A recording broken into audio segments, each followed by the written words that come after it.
Damshore, expert bill care.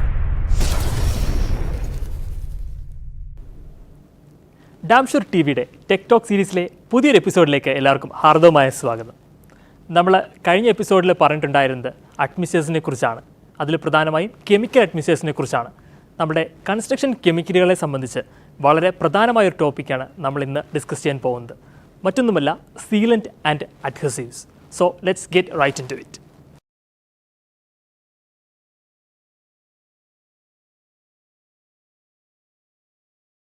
അഡ്ഹസീവ്സും സീലൻറ്റുകളും നമ്മൾ ഒന്നിച്ച് പറയേണ്ട ടേമുകളാണ്. അഡ്ഹസീവ്സ് എന്ന് ഉദ്ദേശിക്കുന്നത് നമ്മൾ ഒന്നിലധികം വരുന്ന മെറ്റീരിയലുകളെ ഒന്നിച്ച് ജോയിൻ ചെയ്യാൻ വേണ്ടി ഉപയോഗിക്കുന്ന മെറ്റീരിയലുകളാണ്. സീലൻറ്റുകൾ എന്ന് പറഞ്ഞാൽ നമ്മൾ രണ്ട് മെറ്റീരിയലുകൾ തമ്മിൽ വരുന്ന ഗ്യാപ്പിനെ സീൽ ചെയ്യാൻ ഉപയോഗിക്കുന്ന വസ്തുക്കളാണ്. നമ്മുടെ ഇന്നത്തെ കൺസ്ട്രക്ഷൻ മേഖലയിൽ വളരെയധികം കൺസ്ട്രക്ഷൻ മെറ്റീരിയലുകൾ നമ്മൾ ഉപയോഗിക്കുന്നുണ്ട്. എക്സാമ്പിളായിട്ട് പറയുകയാണെങ്കിൽ നമ്മൾ വുഡ് ഉപയോഗിക്കാറുണ്ട്, മെറ്റൽസ് ഉപയോഗിക്കാറുണ്ട്, ആസ്ബറ്റോസ് ഉപയോഗിക്കാറുണ്ട്, ACP ഷീറ്റുകൾ ഉപയോഗിക്കാറുണ്ട്, അങ്ങനെ പലവിധമായ മെറ്റീരിയലുകൾ ഉപയോഗിക്കാറുണ്ട്. എന്നാൽ ഇതിൽ വരുന്നൊരു കോംപ്ലക്സിറ്റി എവിടെയാണെന്ന് ചോദിച്ചാൽ പല മെറ്റീരിയലുകളും തമ്മിൽ വരുന്ന ഒരു ജോയിൻറ്റുകളാണ് ഇതിൽ ഏറ്റവും കോംപ്ലക്സ് ആയി വരാറ്. ഈ ഒരു കോംപ്ലക്സിൽ വരുന്നത് എന്താണെന്ന് ചോദിച്ചാൽ ഇതിൻ്റെ ജോയിൻറ്റുകളിലൂടെ വരുന്ന ലീക്കേജുകൾ, അല്ലെങ്കിൽ ഈ ജോയിൻറ്റുകൾ കറക്റ്റ് ആവാതെ വരിക, ഇതിൽ നിന്ന് ഈർപ്പം ഇറങ്ങുക, ഇങ്ങനെയുള്ള പ്രശ്നങ്ങളാണ് പ്രധാനമായും നമ്മളെ അലട്ടാറുള്ളത്. ഇതിനൊരു പരിഹാരമായിട്ടാണ് നമ്മുടെ അഡ്ഹസീവുകൾ നമ്മൾ കാണുന്നത്. അഡ്ഹസീവിൻ്റെ പ്രത്യേകത, പല കാറ്റഗറീസ് ഓഫ് അഡ്ഹസീവ്സ് ഉണ്ട്. നമുക്ക് സ്പെഷ്യലി ഡിസൈൻഡ് ആയിട്ടുള്ള അഡ്ഹസീവ് ഉണ്ട്. അതുപോലെ തന്നെ നമുക്ക് ഡിഫറെൻറ്റ് മെറ്റീരിയൽസിനെ ജോയിൻ ചെയ്യാൻ പറ്റിയ അഡ്ഹസീവ്സും ഇന്ന് ലഭ്യമാണ്. നമ്മളിങ്ങനെ പലതരം മെറ്റീരിയലുകൾ തമ്മിലുള്ള ജോയിൻറ്റുകൾ ചെയ്യാൻ ഉപയോഗിക്കുന്ന നമ്മുടെ അഡ്ഹസീവുകൾ പ്രധാനമായും 5 കാറ്റഗറിയിലാണ് കാണപ്പെടാറ്. സൈനോ അക്രിലേറ്റ്സ്, എപ്പോക്സി അഡ്ഹസീവ്സ്, അതുപോലെ തന്നെ പോളിയൂറിത്തീൻ അഡ്ഹസീവ്സ്, അക്രിലിക് അഡ്ഹസീവ്സ്, ഹോട്ട് മെൽറ്റ് അഡ്ഹസീവ്സ്. നമുക്ക് ഡീറ്റെയിൽ ആയിട്ട് ഓരോന്നും എന്താണെന്ന് കണ്ടുവരാം. ആദ്യമായിട്ട് സൈനോ അക്രിലേറ്റ് അഡ്ഹസീവ്സ്. നമുക്ക് ഇത് ഒരു ശാസ്ത്രീയ നാമത്തിൽ പറയുമ്പോഴാണ് നമുക്ക് ഈ സൈനോ അക്രിലേറ്റ് അഡ്ഹസീവ് എന്ന് പറയുന്നത്. നമുക്ക് എല്ലാവർക്കും സുപരിചിതമായ ഒന്നാണ് സൂപ്പർ ഗ്ലൂ എന്ന് പറയുന്നത്, അല്ലേ? ആ ഒരു കാറ്റഗറിയിൽ വരുന്ന അഡ്ഹസീവാണ് ഈ സൈനോ അക്രിലേറ്റ് അഡ്ഹസീവ്സ്. രണ്ടാമതായിട്ട് വരുന്നതാണ് നമ്മളുടെ എപ്പോക്സി അഡ്ഹസീവ്. എല്ലാവർക്കും സുപരിചിതമായ ഒരു ടേം തന്നെയാണിത്. ഇത് ഹാർഡ് ആൻഡ് ഡ്യൂറബിൾ ആണ് എന്നുള്ളതാണ് ഇതിൻ്റെ ഒരു പ്രത്യേകത. സെയിം മെറ്റീരിയലുകൾ തമ്മിലുള്ള അഡ്ഹഷന് ഇതിന് നല്ലൊരു ബോണ്ടിങ് സ്ട്രെങ്ത് നൽകാൻ സാധിക്കുന്നതാണ്. അടുത്തതായിട്ട് വരുന്നതാണ് പോളിയൂറിത്തീൻ അഡ്ഹസീവ്സ്. വളരെ വേഴ്സറ്റൈലായിട്ടുള്ള ഒരു അഡ്ഹസീവാണ് ഈ പോളിയൂറിത്തീൻ. ഇതിൻ്റെ പ്രധാന ഗുണം എന്ന് പറയുന്നത് നമുക്ക് ഡിഫറെൻറ്റ് മെറ്റീരിയലുകൾ തമ്മിലുള്ള ബോണ്ടിങ്ങിന് വേണ്ടി ഉപയോഗിക്കാൻ സാധിക്കും എന്നുള്ളത് തന്നെയാണ്. അടുത്തതായിട്ട് വരുന്നതാണ് അക്രിലിക് അഡ്ഹസീവ്സ്. അക്രിലിക് അഡ്ഹസീവ്സിൻ്റെ പ്രധാന യൂസ് വരുന്നത് ഓട്ടോമോട്ടീവ് ഇൻഡസ്ട്രിയിലും അതുപോലെ തന്നെ എയ്റോസ്പേസ് ഇൻഡസ്ട്രികളിലുമാണ്. പിന്നീട് വരുന്നതാണ് ഹോട്ട് മെൽറ്റ് അഡ്ഹസീവ്സ്. ഇത് നമ്മുടെ റൂം ടെമ്പറേച്ചറിൽ സോളിഡായും എന്നാൽ നമ്മൾ ഹയർ ടെമ്പറേച്ചറിൽ അതിനെ ഹീറ്റ് ചെയ്യുമ്പോഴത്തേനും അത് മെൽറ്റ് ചെയ്യുന്ന ഒരു തരം അഡ്ഹസീവുകളാണ്. ഇങ്ങനെ 5 കാറ്റഗറി ആയിട്ടാണ് നമുക്ക് അഡ്ഹസീവ്സിനെ ഡിവൈഡ് ചെയ്യാൻ സാധിക്കുന്നത്. അടുത്തതായി നമ്മൾ സീലൻറ്റുകളെ കുറിച്ചാണ് പരിചയപ്പെടാൻ പോകുന്നത്. സീലൻറ്റുകളെ കുറിച്ച് പറയുമ്പോൾ നമ്മൾ ഡിഫറെൻറ്റ് മെറ്റീരിയൽസ് തമ്മിലുള്ള ഗ്യാപ്പുകളെ സീൽ ചെയ്യാൻ വേണ്ടിയാണ് സീലൻറ്റുകൾ ഉപയോഗിക്കുന്നത്. സീലൻറ്റുകളെ സംബന്ധിച്ച് അത് ഡിഫറെൻറ്റ് ടൈപ്പിൽ അവൈലബിൾ ആണ്. അതുപോലെ തന്നെ അതിൻ്റെ സ്പെഷ്യാലിറ്റി അനുസരിച്ചാണ് ഇതിൻ്റെ ഓരോ ടൈപ്പുകളും ഡെസിഗ്നേഷനിലേക്ക് വരുന്നത്.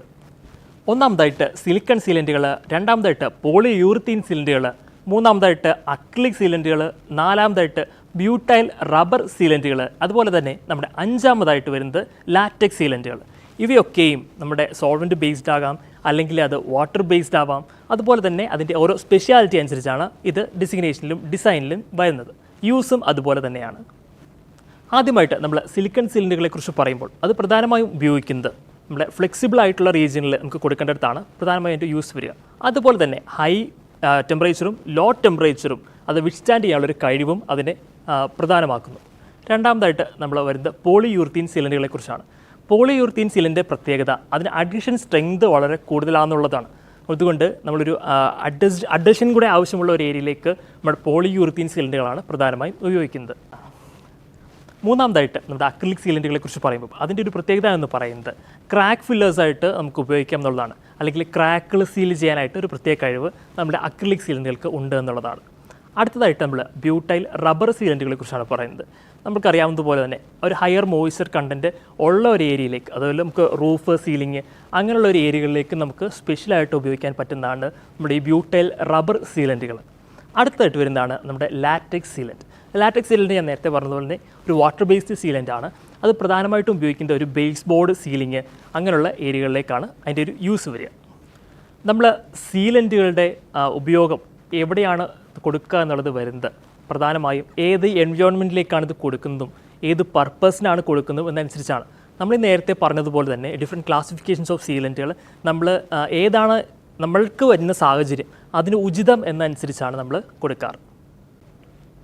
നമ്മൾ അഡ്ഹസീവുകളെക്കുറിച്ചും സീലൻറ്റുകളെക്കുറിച്ചും വളരെ പ്രധാനമാണ് കൺസ്ട്രക്ഷനിൽ നിന്ന് പറയാൻ വേറൊരു കാരണം കൂടിയുണ്ട്. നമ്മളുടെ റിയൽ ലൈഫ് കേസുകളിലേക്ക് വരുമ്പോൾ പ്രധാനമായും പല മെറ്റീരിയലുകളുടെ ജോയിൻറ്റുകൾ നമുക്ക് പ്രശ്നമാവാറുണ്ട്.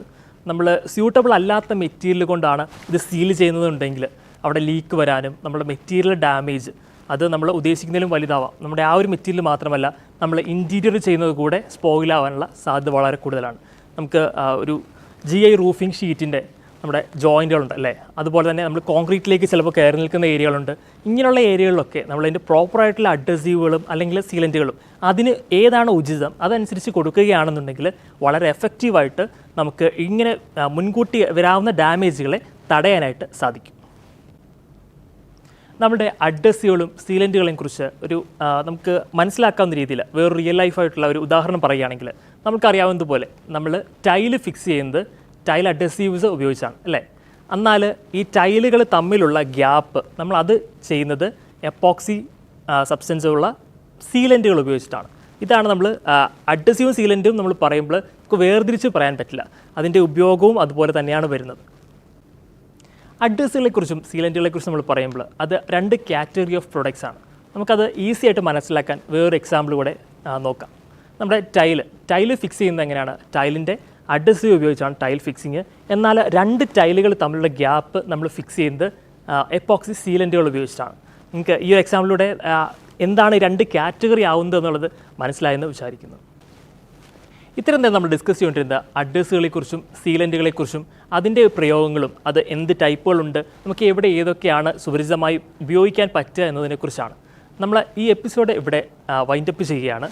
അടുത്തൊരു സെക്ഷനിലേക്ക് നമ്മൾ വരുമ്പോൾ വളരെ വാസ്റ്റ് ആയിട്ടുള്ള ഒരു കൺസ്ട്രക്ഷൻ കെമിക്കലിനെ കുറിച്ചാണ് നമ്മൾ പറയുന്നത്. അതെ, വാട്ടർ പ്രൂഫിംഗ് കെമിക്കൽസ് വളരെ വാസ്റ്റും എന്നാൽ ആൾക്കാരിലേക്ക് തെറ്റിദ്ധാരണ പെട്ടെന്ന് പരത്താൻ പറ്റുന്നതും ഉപയോഗിക്കുന്നത് കറക്റ്റായി അല്ലെങ്കിൽ അത് യൂസബിൾ അല്ല എന്നുള്ള ഒരു ചിന്ത മനസ്സിലേക്ക് കൊണ്ടുവരാൻ സാധ്യതയുള്ള കെമിക്കലുകളാണ് ഇവ. അതുകൊണ്ട് തന്നെ നമ്മൾ വാട്ടർ പ്രൂഫിംഗ് കെമിക്കലുകൾ കൈകാര്യം ചെയ്യുമ്പോൾ അതിൻ്റെ എക്സാക്റ്റ് ആയിട്ടുള്ള നോളേജ് വളരെ അത്യാവശ്യമാണ്. എന്തായാലും ഇന്നത്തെ ഒരു നമ്മുടെ സെഷൻ എല്ലാവർക്കും ഇഷ്ടപ്പെട്ടു എന്ന് കരുതട്ടെ.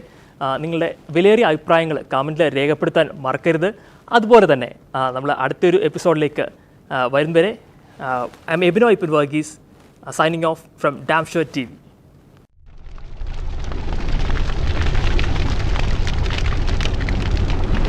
Damshur Expert Build Care.